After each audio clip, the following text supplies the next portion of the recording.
Em mais uma sessão de discursos diretos na Biblioteca Sofia, o convidado de honra foi Eduardo Gageiro, nome incontornável do fotojornalismo português. Na mesa esteve o orador, Rita Moreira, por parte da Biblioteca Municipal Sofia, João Espada, que apresentou o fotógrafo. O fotojornalista abre a sessão abordando como as memórias de infância, da envolvência social da sua terra, Sacavém, o moldaram para o rumo que a sua vida tomou. Aos 12 anos, começa a trabalhar numa fábrica de louças e, aliada à sua vontade de saber, surgem os contactos certos. E, entretanto, houve um homem chamado Armando Mesquita, que era escultor, tinha um ateliê em Sacavém, e disse assim: ao fim da tarde, faz favor, vais lá ao meu ateliê, que eu vou-te ensinar arte e composição. E então, isso foi sensacional para mim. E então já comecei, quer dizer, a ter prazer de andar na fábrica.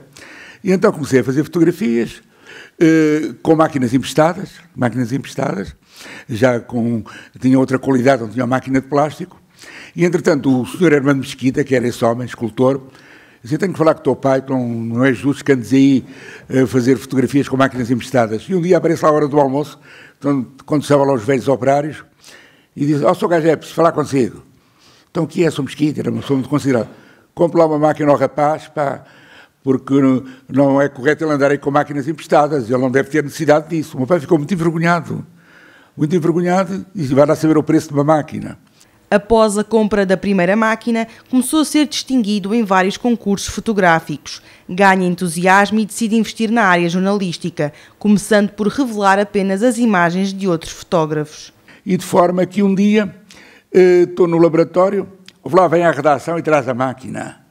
Eu fiquei assim: o que é que aconteceu? Fiquei, lá vou eu, com a máquina, com um flash, com um fio, que nessa altura já não fazia os flashes diretos, era com um fio, para simular que era outra luz. Agora é quem faz ainda com os flashes diretos. Já não fazia, já tinha aprendido umas coisas. E então acontece, lá vou. Então, o que é que era? Era um professor universitário chamado Carlos Cunha, que entrevistaram o Ferreira de Castro.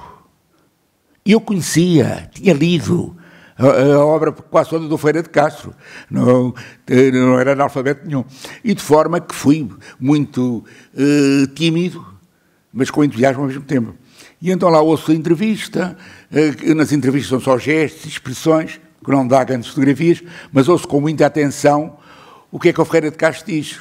E então, ao fim, digo: olha, vai desculpar e tal, eu ouvi que o senhor disse isto, não se importa fazer uma fotografia aqui, uma fotografia ali, se onde costuma escrever, não sei como é. Até lhe fotografei as mãos, ele a escrever, com o manuscrito. Que os outros, os bate-chapas, era só, pronto, meia bola e força. E então, fui chamada, revelei aquilo com muito carinho, que era meu, fui chamado ao chefe de raça, ao diretor. Epá, a gente gostou do teu trabalho, tu és diferente. Vais para ser o fotógrafo oficial do suplemento literário. Foi o que eu quis ouvir.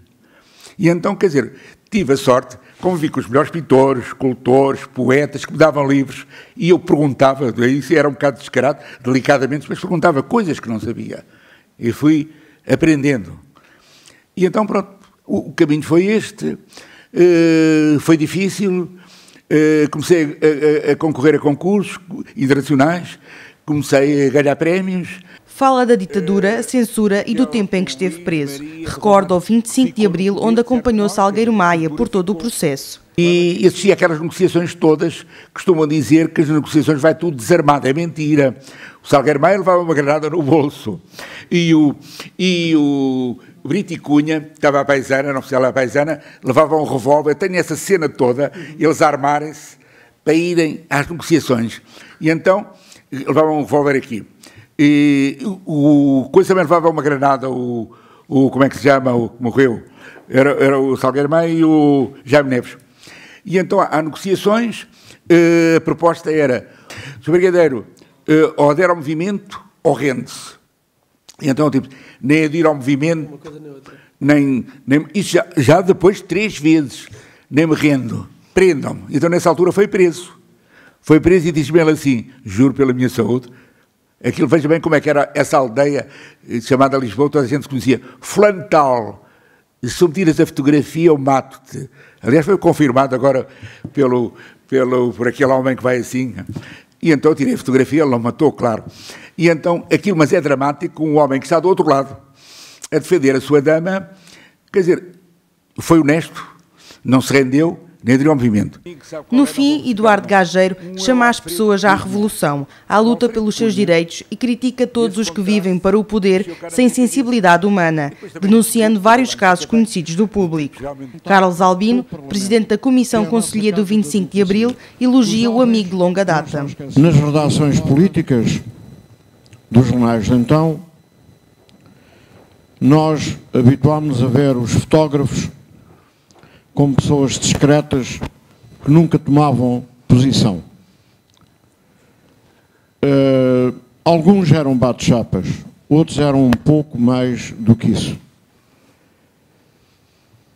Ouvindo-te, reproduzo aquilo que nós, redatores, sobretudo nas redações políticas do Jornal República, do Diário de Lisboa, do Século, em certo sentido, e noutras, dizíamos quando um fotógrafo tomava uma posição, saltou-lhe a rolha.